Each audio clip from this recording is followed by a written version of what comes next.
Hey guys, welcome to Badass Reviews News of the Week. Christopher Nolan is back with his mindfuckery yet again with his 2020 release Tenet.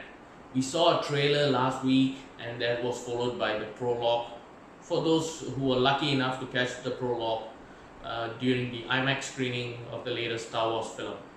And what I have to say is, as is usual with his initial trailers and prologues, there's hardly any plot or storyline that you can infer from them.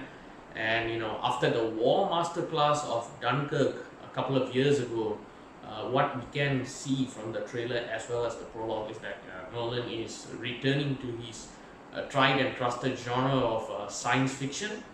And just based on the initial scenes that we have seen, both from the trailer as well as the prologue, I can say that seems to be a H.G. Wells level of time travel involved, which gets me really excited. I'm a huge fan of H.G. Wells' classic novels, and so seeing that there's some kind of form of time travel which has always really interested me from a young age.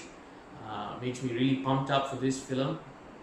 I can see that there's an allegory as well to reversal or backwards, and especially with the title of the film Tenet, which actually means a principle or something you believe in strongly, is in itself a palindrome, which is a word that is spelled the same regardless if you read it from forwards or backwards. It's spelled the same. So I think those are some clues to what the storyline could be. I think that there is a version of time travel manipulation here, whereas the lead character moves forward in time. Time is also simultaneously moving in reverse. I don't know. I really don't know. That is the beauty of both the Nolan brothers. They have this knack of coming up with some bonkers ideas, which is based somewhat in actual science. So I'm looking forward to this. And three things stood out for me from the trailer as well as the prologue, I think. And the first thing is Hoytema's cinematography.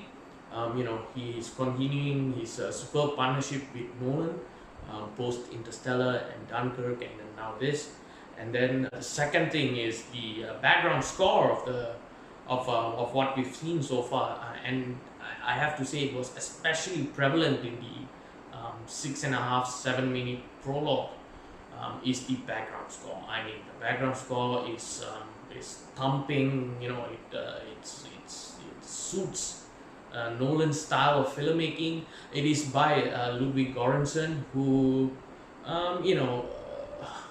Nolan turned to after his longtime collaborator Hans Zimmer was really tied up with Denis Villeneuve's Dune, which is a massive project as well, which is also releasing in 2020. So he had to reach out to somebody else. He got in Ludwig Göransson, and he's famous for his work with Childish Gambino, as well as his frequent collaborations with Ryan Coogler. Starting all the way back from Fruitvale Station to Creed, to Black Panther, Creed Part 2, and most recently he has been killing it with The Mandalorian. The music there has been great as well, the theme song and all that. So I'm looking forward to what Ludwig Göransson can do for Nolan.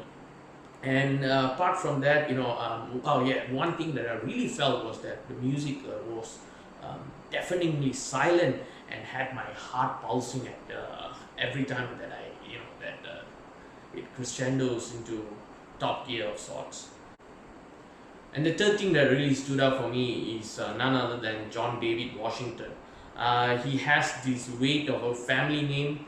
His dad is Denzel Washington, of course, upon him, and this is his, I would say, his foray into large-scale films after his debut in the HBO series Scholars, followed by a strong feature film debut in last year's Black Klansman.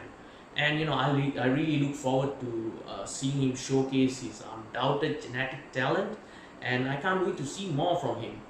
Uh, you know, I really think that this could be his big major break. We could see a movie star in the making here. Are you guys excited? Yes, you can see I really am. All I have to say is, this just shot up to the top of my 2020 list of must watch movies. I can't wait for it. Trust in Nolan, as they always say. What do you guys think? Sound out in the comments below. This has been a presentation of Badass Reviews News of the Week. Comment, share, subscribe, like, do that thing. But most importantly, give God and rock on.